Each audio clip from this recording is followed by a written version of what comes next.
Bonjour, je m'appelle Stéphie. Je suis arrivée au centre d'accueil en 2000, un peu avant 2010. Je suis arrivée parce que on traversait une période très difficile dans ma famille. J'ai un frère qui est décédé. Et du coup, après ça, ma famille a complètement explosé.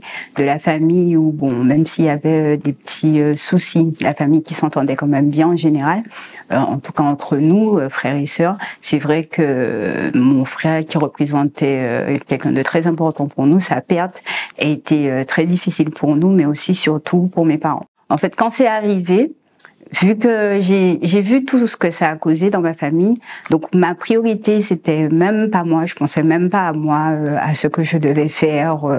Voilà, je pensais uniquement à ma famille et je faisais tout par rapport à eux. Ça veut dire que je me disais qu'ils avaient ils avaient déjà traversé quelque chose de tellement difficile que tout ce que je faisais c'était pour leur être agréable ou pour leur faire plaisir. Mais au aucun moment en fait je pensais déjà moi à me soigner, puisque moi aussi j'avais cette grande peine en moi, mais et à aucun moment je me disais que je devais aussi me concentrer sur moi et que si moi je n'étais pas bien, finalement, peu importe l'aide que je voulais leur donner, j'aurais pas pu le faire parce que moi je ne me sentais pas bien, donc ça serait complètement inutile. Donc quand je suis arrivée, c'était par rapport à ma mère qui était là et qu'on avait invitée.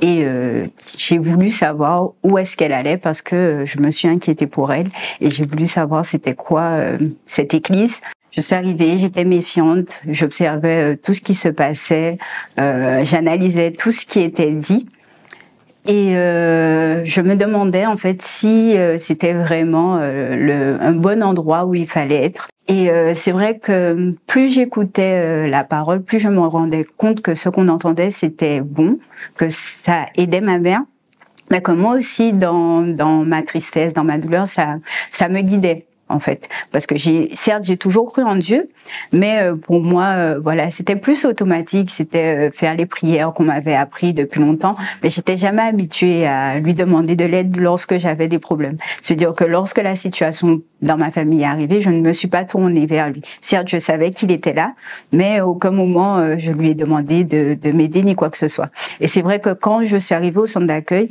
j'ai entendu cette parole qui disait que Dieu, il était vivant, en fait. Je me suis rendu compte que je croyais en Dieu, un Dieu qui était mort, qui était juste là pour, on va dire, voilà, entendre des prières, mais qui pouvait pas vraiment agir. Et quand je suis arrivée au centre d'accueil, les paroles qui m'ont touchée, c'est de savoir que Dieu n'était pas juste là, juste une image, mais c'était qu'il était là pour nous aider, pour nous fortifier, pour nous guider.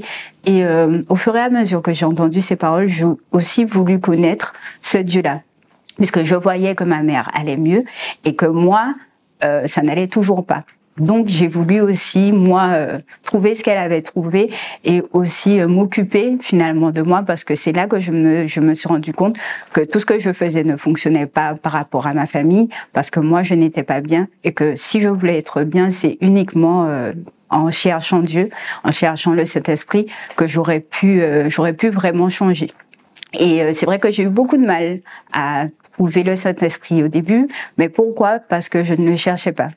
C'est vrai que je considérais que j'étais une jeune, bon, qui faisait rien d'exceptionnel, voilà, peut-être une fois comme ça des sorties avec des amis, mais voilà, je n'avais pas une vie qu'on pouvait dire qu'elle était mauvaise pour une jeune.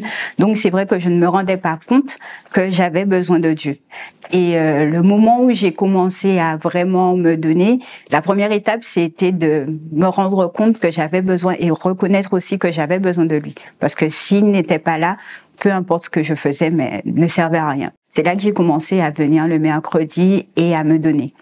Et là, j'ai pris la décision aussi de me baptiser, donc de me baptiser dans les eaux. Quand le jeûne de Daniel est arrivé, le jeûne qui est arrivé, je me suis dit, bon, ce jeûne-là, il est pour moi. Pendant des années, je connaissais le jeûne de Daniel, mais je le faisais... voilà, à peu près. Je me sentais pas capable de le faire, en fait. Voilà, qu'on le présentait, qu'on disait, bon, c'est se priver de ce qui est du monde, de la musique, des séries, des films.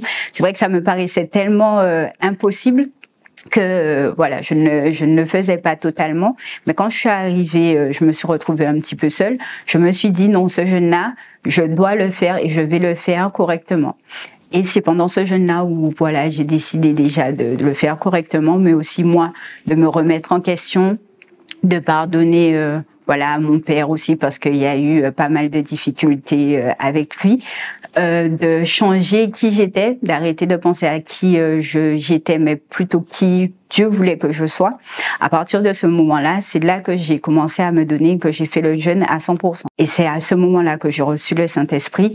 Et c'était un jour avant la fin du jeûne. Et le lendemain, le dimanche, quand je suis allée, j'ai reçu encore la confirmation. C'est-à-dire que la force que je n'avais pas, Dieu, il me l'a donnée. La force que je cherchais depuis des années est venue de Dieu.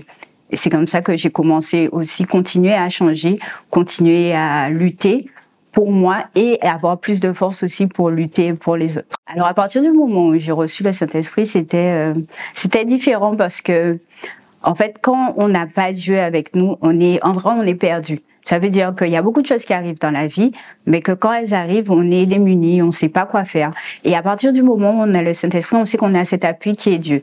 Ça veut dire que quand je l'ai reçu, il y a d'autres problèmes qui sont arrivés. J'ai perdu une très bonne amie à moi, presque voilà meilleure amie que je considérais beaucoup, mais je n'ai pas vécu ce deuil-là comme j'ai vécu le deuil pour mon frère. Certes, c'était une amie, c'était peut-être moins proche, mais je savais que Dieu était là et c'est lui qui m'a fortifiée.